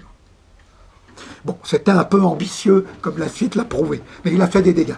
Donc, il part vers l'ouest, vers la frontière de Thaïlande, et tous les dirigeants Khmer rouges qui peuvent prennent la fuite, et d'un seul coup, ce sont des communistes qui étaient en trompe de choc, des ex-Khmer rouges, hein, qui étaient Khmer rouges 15 jours auparavant, qui avancent. Dès qu'ils entrent dans un village, le culte bouddhiste est immédiatement rétabli, quand il était supprimé. Plus de cantines populaires, vous avez le droit de manger chez vous, etc. Enthousiasme des Khmers libérés. Vous voyez, rien que des mesures comme ça. Et on va instaurer une monnaie, etc., etc. Joie générale, bon, plus exécution, naturellement, des Khmers rouges qui sont pris, mais ils étaient pratiquement tous partis. Et là, alors, là commence quelque chose que je vais abréger, parce qu'il y aura des choses passionnantes à raconter. Là, je vais abréger sur 20 ans. Nous sommes donc en janvier 79, les Khmers rouges battent en retraite, ils vont dans les monts Cardamone et autres endroits, contrées très reculées, ils bâtissent des zones de guérilla, ils s'appuient sur les Thaïs, qui détestent les Khmers, et quand il y a la guerre civile avec les Khmers, tout est bien, et donc ils ont des revendications d'ailleurs territoriales, toujours sur le Cambodge, encore aujourd'hui en 2015, donc s'il y a la zizanie chez les Khmers, c'est parfait. Ils l'autorisent à entretenir des camps, etc., à leurs frontières, etc. Et puis, les Vietnamiens traînent un peu en chemin à reconstruire toute l'infrastructure. Il n'y a plus une route potable et eux ont des chars d'assaut. etc., etc., bon, des aéroports, etc., ils ont de sérieux problèmes de logistique. Plus ils avancent. Et les Vietnamiens se rendent compte que ça ne va pas être fini en 24 heures, donc ils réarment tous les Khmers rouges capturés, au lieu de les soldats de base, hein, pas les officiers évidemment, qui sont massacrés par la population. Ils récupèrent tous les Khmers rouges de base et ils en font des Khmers rouges anticommunistes, ce qui est assez original. Parce que c'est difficile de faire un saut idéologique de ce type, croyez-moi. Bon, alors bon, donc tout semble prendre malgré tout un bon chemin, mais le monde entier, pendant 20 ans, ne va pas savoir quoi faire du Cambodge. Et les Nations Unies, à une écrasante majorité, quand Norodom Sihanouk est envoyé par Mao Tse-tung devant les Nations Unies, eh bien, pour prendre la parole en faveur du régime Khmer Rouge de Pol Pot, s'il vous plaît, eh bien, la quasi-totalité des délégués votent en faveur de Pol Pot, à commencer par le représentant des États-Unis d'Amérique, la grande puissance anticommuniste dont vous avez entendu parler, etc. Le pire régime communiste réel qui ait eu, solidaire. Elle va rester 10 ans solidaire. 10 ans. C'est seulement en 89 que cette farce sinistre va finir. Donc, il y a une guerre civile qui va durer très longtemps. Les Vietnamiens vont faire comme les Allemands de l'Est. Ils vont construire un mur énorme sur la frontière, parce que les Thaïs, c'est la Troisième Guerre mondiale, a dit la Chine. Si vous attaquez les refuges des Khmers rouges, alors les républicains de Lon Nol ont eu des camps aussi. Enfin, Lon Nol est mort un peu de temps après, mais enfin de sa famille et de ses partisans, les républicains, et les royalistes de Sihanouk avaient des troupes également, sur le territoire thaï, soutenu par le gouvernement thaïlandais, trop heureux de la guerre civile au Cambodge. Bon.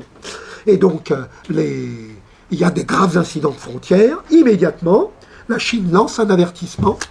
Alors, attendez. Alors, ils avaient déjà lancé un avertissement au mois de mars 1979, voyant que toute l'aviation vietnamienne était en train de passer au Cambodge, où on reconstruisait des aéroports à vitesse accélérée. Eh bien, ils disent, bon, ben, ça ne va pas durer comme ça, et hop, la guerre du Tonkin commence. Ah, elle a duré qu'un mois, mais il y a eu des dizaines de milliers de tués et de blessés. Les Chinois, à titre symbolique, ont avancé de 40 km un peu partout, surtout. Il y a eu même des batailles navales, il y a eu même un débarquement dans le golfe du Tonkin. Ça n'était pas une guerre d'opérette, mais les Vietnamiens ont compris l'avertissement. Alors ils disent, si vous touchez la frontière Thaï, alors c'était un régime très anticommuniste, hein, le régime des maréchaux à l'époque. Bon, alors c'était paradoxal de les voir soutenir les Khmers rouges. Et alors ils disent, il n'y aura pas de pitié, cette fois nous prendrons Hanoï et nous prendrons Saigon. Alors bon, les Vietnamiens ont compris et il n'y a plus eu un seul incident. Voilà. Alors donc là, le monde communiste se casse en deux, c'est le début du déclin du communisme dans les pays européens, d'Amérique latine et ailleurs. Toutes les grandes actrices s'insultent en se traitant de putains, de traîtres, etc. Parce qu'il y en a qui sont pour les Khmers rouges, il y en a d'autres qui sont pour les Khmers soviétiques. Bon, ça fait des histoires épouvantables. Les plus grands noms du cinéma se crêpent le chignon pas seulement d'ailleurs à Hollywood, hein, un peu partout dans le monde. Enfin, ça fait des histoires épouvantables dans la gauche et l'extrême gauche. Et le monde entier se casse en deux sur la question Cambodge ou Kampuchéa. Voilà. Alors, pendant ce temps-là, la guerre civile continue. Les Vietnamiens, comme je l'ai dit, construisent un mur de plusieurs centaines de kilomètres de long. Seulement, le terrain n'est pas tout à fait le même. Il y a les pluies de mousson, il y a la boue en certaines saisons, etc. Ça coûte des sommes folles. Ils se ruinent. Ils demandent de l'argent aux soviétiques, qui paient volontiers, mais qui commencent à en avoir assez. Mais les bandes armées des insurgés khmers parviennent à contourner les positions les positions du mur de la honte des Vietnamiens. Bon, la guerre n'en finit pas. Alors je vous dis, pour avoir une petite idée, hein, quoique les Vietnamiens ont très vite compris que quand ils rentraient dans les montagnes, etc., ils avaient de telles pertes qu'ils préféraient les encercler et empêcher les Khmers rouges de descendre dans les villes. Parce qu'ils ont eu, au total, ils ont reconnu avoir eu 60 000 tués. C'est quand même pas mal pour une armée aussi aguerrie que l'armée vietnamienne, qui connaît tous les pièges de la guerre, etc., et qui sortait de décennies de guerre. Ah ben, ils ont été quand même impressionnés. Donc, quand l'Union soviétique a commencé à s'effondrer fin 89. Les soviétiques ont dit aux Vietnamiens, on ne peut plus payer, vous vous débrouillez tout seul. Alors les Vietnamiens ont dit, dans ces conditions, nous nous retirons. Et donc le Cambodge, qui était devenu, malgré la présence d'un gouvernement d'ex-Khmer rouge, une colonie vietnamienne, c'était l'ambassade du Vietnam qui décidait de tout, est débarrassé des Vietnamiens qui n'en peuvent plus, à cause des pertes en vie humaine, à cause des pertes financières. Mais l'affaire n'est pas finie, vous n'allez pas vous en tirer comme ça, il y a encore quelques minutes. Bon, nous sommes début 90, vous croyez que tout va s'arrêter avec ça? Non mais vous voulez rire, vous voulez rire.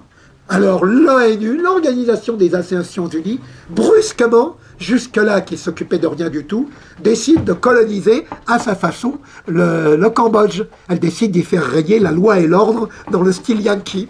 Bon, on va arrêter les Khmers rouges, on va faire ci, on va faire ça, on va désarmer les milices. Or, les milices, ce sont de véritables armées. Il y a les républicains qui ont toujours leurs troupes, il y a les royalistes qui ont toujours leurs troupes, il y a les Khmers rouges qui ont deux types de troupes. Il y a des Khmers rouges Pol Pot et il y a des Khmers rouges anti-Pol Pot. Ça fait déjà 4 milices à désarmer. Bien du plaisir pour les occupants venus de tous les pays des Nations Unies, qui croyaient qu'ils allaient violer les filles, comme ils font dans la plupart des pays, et connaître la belle vie. Ah, ils ont des pertes sévères. En 15 jours, les unités des soldats mondialistes sont dispersées, pratiquement anéanties par les Khmers rouges qui capturent en quantité les soldats des Nations Unies qui se rendent. Dès qu'ils voient que c'est sérieux, ils lèvent les bras en l'air. Alors évidemment, le Japonais qui commandait ça, immédiatement il a compris. D'ailleurs, c'était très intelligent de prendre un général pacifiste, puisqu'on sait que depuis 1945, tous les militaires nippons sont des pacifistes. Bon, alors donc, il a été fidèle à la réputation des militaires de son pays. Il est désespéré. Bon, alors, les Nations Unies sont obligées de rappeler leurs troupes. Les élections libres qui devaient avoir lieu, oh là là, elles se perdent dans les nuages. Des élections ont lieu, elles sont tout aussi abominablement truquées les unes que les autres. Il y a des fils de Sihanouk qui soulèvent les armes à la main des rescapés. Heureusement qu'il y avait beaucoup de femmes qui se soulèvent les armes à la main contre leur père, etc. Enfin, ça devient une histoire de fou. Bon, alors l'anarchie dure un certain temps, des étrangers sont assassinés, bien entendu, etc. Pol Pot avait déjà donné l'exemple, parce qu'il avait fait exécuter des journalistes. Non, un célèbre journaliste, à la Noël 78, il avait fait exécuter un célèbre journaliste australien qui était un communiste pur et dur, mais qui avait été tellement étonné de ce qu'il avait vu qu'il avait posé des questions, enfin, malsonnantes. Alors là, Pol Pot l'avait vu regarder bizarrement. Ah, il avait dit, c'est très intéressant, camarade, c'est très intéressant. Il s'était approché du maître d'hôtel et lui avait dit, vous vous occupez de monsieur à la sortie? Exécuté immédiatement. On a retrouvé son cadavre 8 jours après. Bon, voilà, alors donc il ne plaisantait pas. Donc Pol Pot est toujours là, et il fait régner une discipline de fer dans le camp des Pol Potistes. Seulement les Pol Potistes, ils connaissent leurs anciens camarades qui sont de l'autre côté, ils répugnent à s'entretuer quand même entre Pol Potistes, ils voient que le Cambodge se transforme et il y a des choses qui leur plaisent. Alors par exemple, brusquement, ils voient proche des zones qu'ils contrôlent, ils voient des gens qui utilisent des véhicules dont ils sont propriétaires. Oh, stupeur, ça n'existait pas dans le Cambodge de Pol Pot. Ah, ils sont stupéfaits, ils disent pourquoi pas nous? Et puis surtout, Pol Pot était un malin, il s'est entendu avec les militaires khmers, toute sa fortune était déposée dans des banques. Dans la banque des militaires d'ailleurs, à Bangkok. Je ne suis pas sûr que d'ailleurs la fortune n'y soit pas toujours. Et donc jamais les Nations Unies, les pillards américains et autres n'ont réussi à la récupérer. Il signe un accord avec les militaires thaïs qui étaient ennuyés pour sortir des pierres précieuses, des produits très spéciaux en métallurgie, etc. Et évidemment, toutes les polices du monde entier surmontaient ça. À partir du moment où il y avait une zone interdite, qui était les monts Cardamone, etc., les zones avec mer rouge, magnifique. On utilisait Pol Pot pour ça et il touchait ses royalties sur chaque chose qui profitait au commandement de l'armée thaï, l'une des armées les plus anticommunistes du monde. Vous voyez qu'il y a des accointances bizarres quand même. Bon, il obtient en cadeau la gestion de mines de pierres précieuses dans l'extrême ouest du Cambodge, qui sont d'ailleurs toujours aux mains des Khmers rouges. Et là, j'en suis à la fin. Il continue à croire qu'il peut disposer de la vie des gens comme il veut. Tout le monde l'avait cru assagi. Bon, il n'y avait plus l'âme-damnée Vergette pour lui donner ses consignes à Pékin, puisqu'il était rentré le jour où a éclaté la guerre en descend entre le Vietnam et le Cambodge. Lui qui était à moitié vietnamien, devoir se solidariser de Pol Pot qui faisait massacrer des Vietnamiens, il ne se sentait pas à l'aise. Alors là, il est rentré à Paris. Je note que personne ne s'est étonné de la concordance entre la date de départ et la date d'arrivée. Hein. Alors quand on dit qu'il y a un mystère Pol Pot, non, s'il vous plaît, non. C'est même, d'ailleurs, on le trouve même, ce que je dis, dans des journaux chinois, que comme par hasard, jamais personne n'a voulu traduire ici. Bon, mais peu importe. Et notre ami Pol Pot a constitué son trésor de guerre, mais ses subordonnés le surveillent parce qu'ils le trouvent bizarre. D'abord, il a un cancer, alors il a première rémission. Puis, alors là, il devient bizarre. Sa femme était décédée. Bon, il trouve qu'il y a une cuisinière qui lui est attachée très jolie. Il se met en ménage avec elle. Il lui fait une fille. Stupeur générale. On se dit, le monstre s'est transformé en agneau. Tout le monde croyait ça. Bernic. Quelque temps se passe. Et puis, brusquement, Sihanouk, qui était très fort, fait un discours radiodiffusé. Et les combats continuaient entre l'armée royale, l'armée républicaine et les Khmers rouges. Ça commençait à bien faire. Nous sommes en 98. Les légalistes essuyaient défaite sur défaite face aux Khmers rouges, qui étaient toujours aussi batailleurs, même s'ils avaient un peu engraissé. Mais ils tenaient toujours le coup. Donc il fallait que ça finisse. Alors Sihanouk est génial. Et il dit, oui, mais heureusement... Alors le camarade Intel de Pol Pot nous a rejoints, c'était le propre beau-frère de Pol Pot, qui avait été un de ses mentors à Paris, qui avait déserté le Khmer rouge et qui était passé chez le roi. Drôle de gifle pour... bon, il dit, ah, mais d'autres vont le faire, quand le camarade Intel pense bien à ce que le camarade X vient de faire, etc. Naturellement, Pol Pot a la transcription du message radiodiffusé immédiatement, et c'est comme ça. Alors il convoque le type, hein, il dit on devra déjeuner ensemble, etc. Alors l'autre va voir Pol Pot dans son petit palais, et puis brusquement des gardes armés entourent tout le monde, et ils étaient 17 je crois, parce qu'il était venu avec sa famille, l'autre, le chef Khmer rouge, ils sont immédiatement torturés et exécutés sous les yeux satisfaits de Pol Pot. Alors là, une réaction tout à fait inattendue. Il y a un Khmer rouge qu'on juge d'ailleurs en ce moment, nommé Tak Mok, autrement dit le boucher. Vous voyez les qualités qu'il devait déployer au combat. Le boucher. Il s'occupait, lui, pas de bestiaux, mais de bétail humain. Et donc, Tak Mok entend dire ça. Il était ami avec le type exécuté, mais il dit, il est fou ce gâteau-là, qu'est-ce qu'il nous vaut encore? Il crève de maladie, il pense toujours à faire des stupidités avec des paysannes, qu'est-ce que c'est que ça?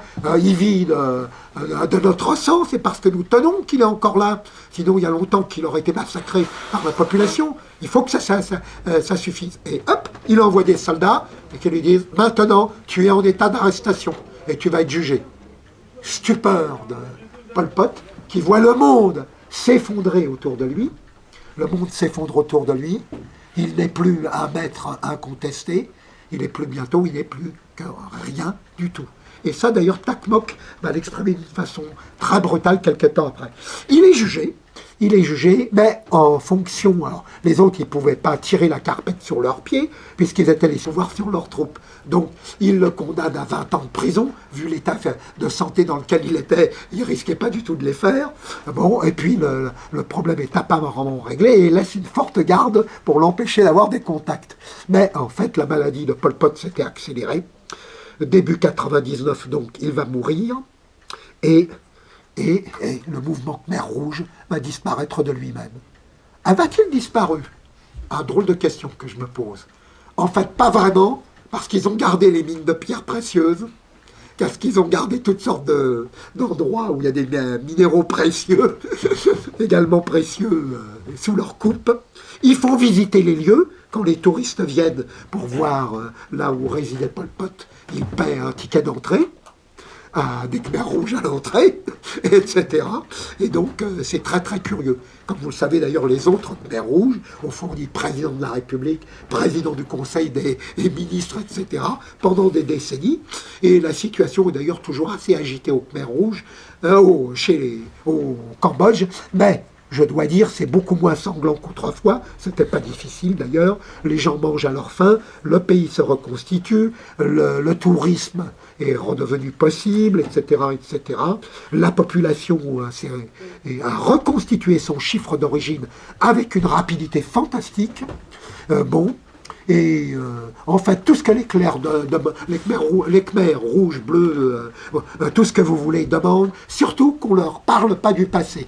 Or, c'est très exactement le contraire que font les Occidentaux, avec des procès très curieux. Je me suis donné la peine de les lire. J'étais horrifié.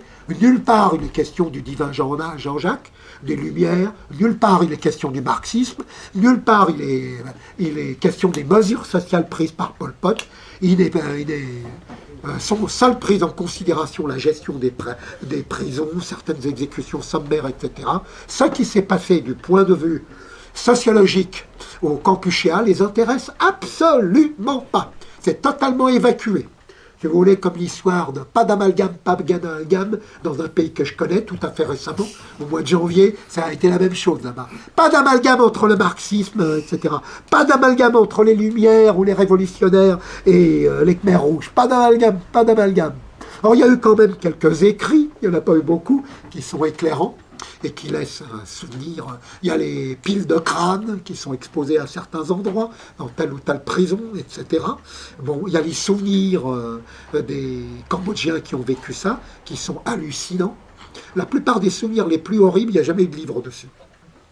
Parce que c'était tellement pénible à rapporter que vous n'arriviez pas à... J'ai interrogé des Cambodgiens, je ne suis pas arrivé à terminer mes questions avec eux parce qu'ils étaient trop bouleversés. Alors j'ai abrégé pour des raisons humaines, facilement compréhensibles, et je tenais même pas à savoir, figurez-vous, ce qu'ils allaient me dire parce que je m'en doutais, tellement c'était horrible, horrible, horrible. Voilà, même ceux qui vivent en France ne vous parlent pas de ce qui est arrivé, souvent, très souvent, ne vous parlent pas de ce qui est arrivé à leur famille dans ces années-là. J'ai pu me rendre compte à ma grande surprise. Même en France, ils évitent. Tellement ça a laissé une impression d'horreur. Alors, que penser de tout ceci? Moi, ce qui me fascine le plus, c'est la période française, évidemment, parce que je cherche à comprendre comment un brave garçon qui souriait toujours, qui rendait tout le temps service, qui ne faisait que des plaisanteries, qui ne s'intéressait pas vraiment pour la politique, a pu se transformer comme ça. Qu'est-ce qui lui est monté à la tête comme ça? Alors, j'ai lu tout ce qu'il a lu, évidemment. J'ai vu les très rares textes qu'il a fait en France et qui attaquent essentiellement la monarchie dans un esprit révolutionnaire, mais avec quelques références marxistes qui ont l'air très incongrues avec le reste. Et puis, brusquement, il va se transformer en quelqu'un qui va réaliser une utopie. Même Lénine, même Staline ne sont pas allés si loin que lui. Même eux n'ont pas pu. Ils n'ont pas pu, pas voulu. Ça, c'est une question largement entre leur conscience et eux-mêmes. Maintenant, c'est une question très théorique. Mais ils n'ont jamais réussi, en tout cas, à faire ce qu'a fait Pol Pot dans l'horreur et dans l'application réelle du programme de Karl Marx et de Jean-Jacques Rousseau combinés. Je vous signale quand même, à toutes fins utiles, je n'ai peut-être pas dit que Karl Marx était un admirateur non moins fanatique que l'a été Robespierre, non moins fanatique que l'a été Pol Pot, du divin Jean-Jacques. Donc il y a quand même quelques questions à se poursuivre. Est-ce qu'on le lit vraiment correctement en France? Est-ce qu'on l'explique carrément aux collégiens et aux lycéens? Je me permets d'en être douté, parce que, sorti du secondaire, je prenais Rousseau pour un doux rêveur, pour un maître de musique qui s'était égaré dans des considérations qui le dépassaient, et qui lutinait plus les marquises qu'il faisait qu'autre chose. D'accord, il changeait avec facilité de religion, mais. Et puis, j'ai découvert toute l'horreur du système rousseauiste en m'intéressant à Pol Pot. Je pensais qu'on exagérait quand on me disait que les gens qui l'avaient connu me disaient « il a tout pris dans Rousseau ». J'ai relu Rousseau et je me dis « mais les fruits du rousseauisme ont été vraiment monstrueux ». Et c'est là-dessus que je termine, parce que c'est là-dessus que nous pouvons agir encore aujourd'hui en n'étant pas dupes. Parce que beaucoup de nos enfants sont élevés un peu de la même façon que le divin Jean-Jacques le souhaitait. Regardez le système d'enseignement et lisez les considérations sur l'éducation de Jean-Jacques Rousseau. Vous allez avoir quelques surprises. Beaucoup de surprises. Donc, pourquoi il y a eu le monstre Pol Pot? Je crois l'avoir dit. Et pourquoi il faut réfléchir en tant que Français beaucoup plus à cette partie de sa biographie que les autres peuples? Eh bien, c'est parce qu'il y a une responsabilité de certains intellectuels de langue française ou de nombreux intellectuels français. Voilà.